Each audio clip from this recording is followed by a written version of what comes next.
சின்னமர்மம் serial நேயர்களுக்கு வணக்கம். இங்க பார்த்தீங்கன்னா, ராஜாங்கம் வீட்ட விட்டு வெளிய கிளம்பி வராங்க. சேதும் அவங்களும். அப்போ வரும்போது செல்லப்பாண்டி நம்ம ராஜாங்கம் கால்ல வந்து விழுறாரு.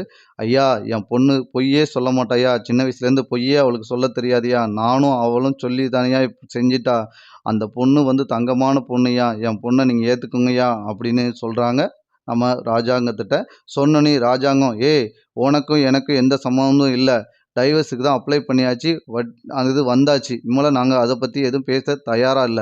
நீ வந்து எதுனாலும் சரி, உன் மவட்ட போய் பேசு. ஏன் பொய் சொன்னன்னு. நீ பொய் சொன்னா அவ சொல்லியிருக்கால்ல. அப்பன்னா வீட்ல இருக்கவங்க இவ்வளோ பெரியவங்க இருக்கோம். அத்தன பேரையும் அவ மதிச்சிருந்தா சொல்லியிருப்பாளா? ஐயா, அது அவ சொல்லலையா. நாங்களும் செல்வியும் பார்த்த வேலைதான்யா. மன்னிச்சுக்கோங்கய்யா, மன்னிச்சுக்கோங்கய்யான்னு செல்லப்பாண்டி கேட்கவும், ராஜாங்கத்துக்கு பக்கத்துல இருக்க சேதுக்கு பயங்கரமா கோவம் வருது. என்னய்யா, உன் பொண்ணுக்கு ஏன்ட்ட பேசிக்கிட்டு இருக்க? உன் பொண்ணு எங்க எந்த அளவுக்கு உன் பொண்ணு மேல நான் நம்பிக்கை வச்சிருந்தேன் தெரியுமா? அவ அத்தனையும் உடைச்சுட்டா.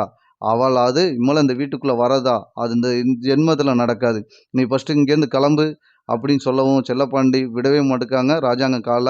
உடனே அங்க இருக்க போலீஸ நம்ம சேது கூப்பிட்டு வராரு. வந்தோனே, "ஐயா, இவர புடிச்சு கழுத்த புடிச்சு வெளிய தள்ளுங்க" அப்படின்னு ராஜாங்கம் சொல்லவும், வெளிய பத்தி விட்டுருதாங்க.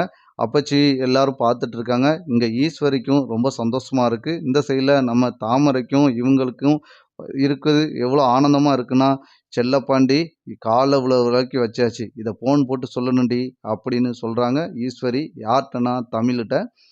"என்ன தமிழு, நீ இங்க டைவர்ஸ் அப்ளை பண்ணிட்டாங்களாம்மா. ரொம்ப வருத்தமா இருக்குமா" அப்படின்னு ஈஸ்வரி ஃபோன் போட்டு சொல்றாங்க தமிழுட்ட. "அத பத்தி பேசாதீங்க அத்த. எனக்கு ஒண்ணும் பிரச்சனை இல்ல. இன்னைக்கு தான் நான் காலேஜ் ஃபர்ஸ்ட் டைம் போயிட்டு வந்தேன். ரொம்ப சந்தோஷமா இருந்தது. நான் அத பத்தி தான் இப்ப கவனம் செலுத்திட்டு இருக்கேன். வீட்ல உள்ள சிந்தனைய பத்தி நான் யோசிக்கவே இல்ல. நீங்க என்னைய பத்தி எதுவும் நெனச்சு கவலைப்படாதீங்க. நான் என் வாழ்க்கைய பார்த்துக்கிடுதேன். சேது வந்து எனக்கும் அவருக்கும் மூல எந்த சம்மந்தமும் இல்ல" அப்படின்னு தமிழ் சொல்றாங்க. "என்னம்மா இப்படி சொல்ற?" அப்படின்னு ஈஸ்வரி சொல்றாங்க.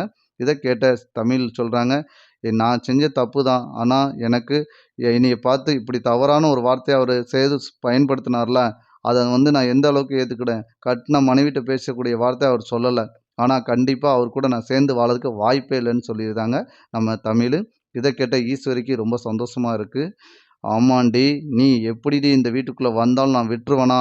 அப்படின்னு சொல்லிட்டு, "சரிம்மா, நீ பார்த்துக்கோ. நான் பிறகு பேசுறேன். இவ வந்து டாக்டருக்கு இப்ப சீட்டு வாங்கி போயிட்டாளாம்மா." "ஏடி, நீ என்னடி பேசுற? நான் அங்க வந்து ஒரு ஆள செட் பண்ணி வச்சிருக்கேன். இவ எந்த அளவுக்கும் இந்த வீட்டுக்குள்ள வரவிடாம என்ன பிளான் உண்டோ அத்தனையும் போட்டுட்டு இருக்கேன்டி." "என்னம்மா சொல்ற?"